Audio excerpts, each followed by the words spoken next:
काल जेवढे पाहुणे होते त्याच्यातले सगळे गेले, फक्त आजी थांबले. विचार करतो आम्ही म्हणजे गोलाय जायचे, मी मम्मी. भास्कर ग आजचा दिवस खरंच बेकार आहे. गुड मॉर्निंग गाईज, तर तुमचं स्वागत आहे एक नवीन ब्लॉगमध्ये. तर सकाळी शूट करू शकलो नाही, आता वाजलेत 7:15 झाले. तर आणि सकाळपासून लय काम होते. जिमला गेलो, नंतर आल्यानंतर पप्पा राऊंडला, नंतर ते दुकानला ते गेलतो, तर टाईम भेटला नाही शूट करायचा. मग आता शूट केलं, मग आता गाडी लावली चार्जिंगला. काल जेवढे पाहुणे होते त्याच्यातले सगळे गेले, फक्त आजी थांबले. मग आज विचार आहे की गावाला जायचं आहे. मग बघू आज काय होतं, शेवटपर्यंत नक्की बघा. आज जरा मजा आहे वाटते बरं का. 8:40 झाले, तर 8:50 लेक्चर असते. आज लय उशीर झालाय. आंघोळ करून लगेच निघायचं, 10 मिनिटांनी लेक्चर चालू होणार. काय माहिती घेतात का नाही, तर बाहेरच उभं राहावं लागेल. चला आंघोळ करतो लवकर. तर चला मग आता रेडी झालं, आता चाललं कॉलेजला. मग आल्यानंतर भेटू, बाय. तर आता आलोय कॉलेजवरून. आता जेवण करायचं, भूक पण लय लागली आहे. मग जेवायला आहे चपाती, भात, डाळ आणि काय मुगाची डाळ आहे. मुगाचीच आहे का? हा, मुगाची डाळ आहे. मग आता जेवण करून विचार करतो आम्ही म्हणजे गोलायत जायचं, मी मम्मी. मग बघू गोलायत गेलं तर तिथला पण शूट काढतो. आज मला वाटत नाही जास्त काय शूट होईल, कारण की आज ते पाहुणे ते आहेत, त्यामुळे जास्त शूट करू शकत नाही. ते कामातच आहे, इकडून तिकडं जायचं, तिकडून इकडे यायचं, नुसतं ते गाडीवर फिरायलाच काम. आता परत तिकडे गेली बस आंटीच्या इकडं. आता परत आता लय अवघड आहे बाई. मग आता चालला गोलाईत. मग मी रेडी झालं, हो का, आउटफिट बूट ते घालून. आता मम्मी येईल, मम्मी दाखवते साडी, हो का. चला हो, टाइमपास. मी मध्ये जर घडी आणायला गेलो तेवढ्यात बघा बाहेर येऊन गाडी चालवायली. हलल बाजूला नाले इथं. भास्कर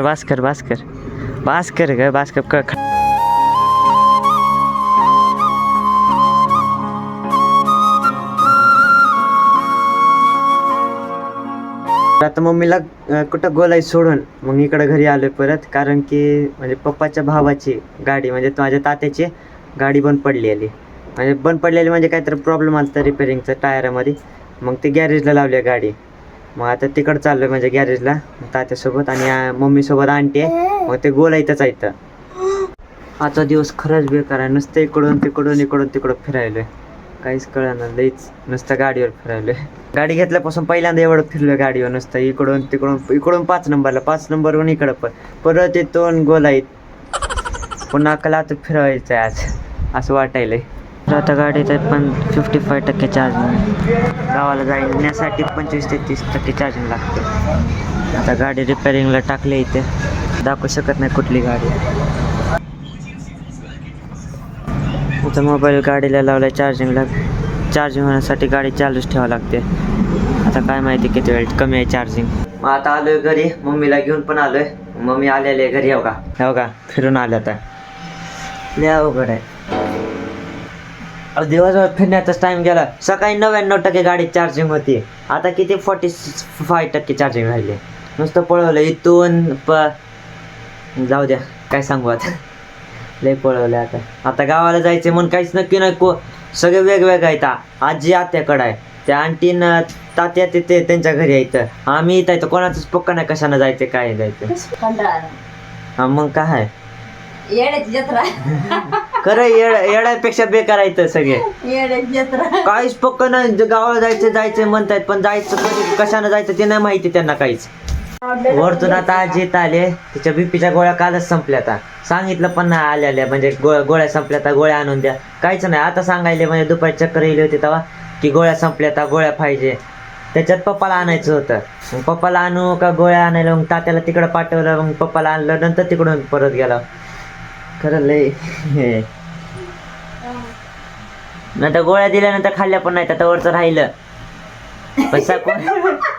पण कोणतरी सांगतं यार, म्हणजे बीपीच्या गोळ्या संपल्या तर सांगायचं असतं. ते काय डॉक्टर पण म्हणलेलं का म्हणजे एक पण दिवस स्किप करू नका गोळ्या, ते ऐकतच नव्हते. तुम्ही काय आता सांगायले गोळ्या संपल्या. आता मग आता बॅकपॅक करायचं, म्हणजे आता 2 दिवस राहायचे. शनिवार म्हणजे आजचं सकाळी, रविवारी पण रात्री कार्यक्रम आहे.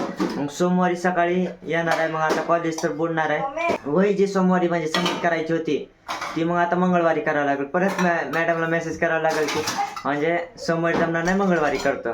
बघू आता काय म्हणते तर. गेल्या वेळेस हा गेल्या वेळेस पण तसंच झालं. मला एक सुट्टी जर पडून घेतला असता मग मी आहे तू व्हायस म्हणली. आता काय माहिती काय होतं यावेळेस. तर आता रेडी झालं मी आणि वीरू चाललो 5 नंबरला, कारण की तात्या आणि आंटी ते सगळे तिथंच येणार आहेत. मग एस टीनं जायचं, तिथून आजी पण येणार आहे आणि मम्मी पप्पा राहणू ते गाडीनं येणार आहे. इथं आता इथं 5 नंबरपाशी आलं, तात्यानं आंटी कोणच नाही आला अजून. आता वाट बघायला कधी येतात आजी ते. मग आता चावी गाडीची इथंच राहिली, म्हणजे माझ्याकडेच राहिली. मग पप्पाने केलं तर मम्मी राननं केलं तर पण चावी आहे का म्हणून सांगितलं माझ्याकडचं. मग बरं झालं घरी एक चावी आहे. मस्का पाव घ्यायला